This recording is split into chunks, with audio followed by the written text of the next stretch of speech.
Look, if you're dealing with a narcissist, you have nothing to worry about.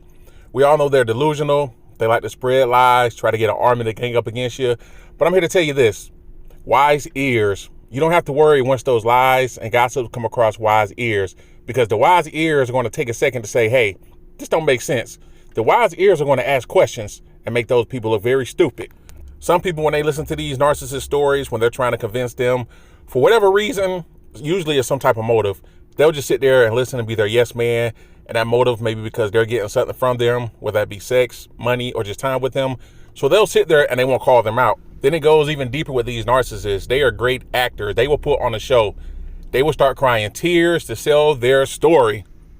But once again, you have nothing to worry about, because when those lies, gossip, and fake tears come across wise ears, they're not going to believe that show that they're putting on. All right, and I'm going to give you guys a little story time also.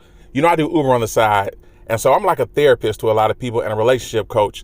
I'm going to give you guys this story. This woman, she got in the car and we start talking and we get on the subject of relationships.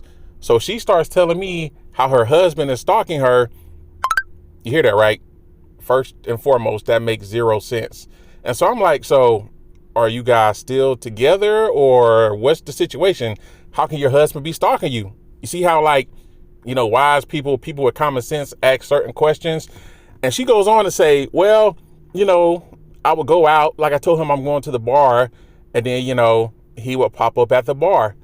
And so I'm like, so if you told him you're going out, why would he pop up at the bar? And she goes on to say, well, you know, he does this a lot. Like, you know, I told him, like, I'm going to my mom's house, but then, you know, he would like pop up there.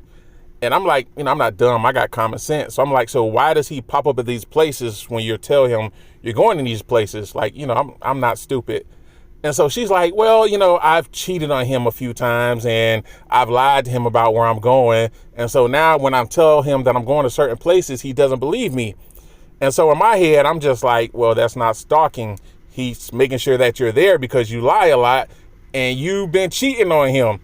And I didn't say all of these things out loud because, you know, as a driver, I want my fucking tip and I want my 5-star rating. And so, like, in my head, I'm like, nah, bitch, you've been cheating on this man. And he knows when you say you're going certain places, your stupid ass is lying. But anyway, I'm not going to make this video too long, but I'm just letting you guys know. You got nothing to worry about. Like, when you're dealing with a narcissist, they're going to set their own trap. The traps they throw out against you, they're going to backfire, trust me. Because usually narcissists are their own worst enemies.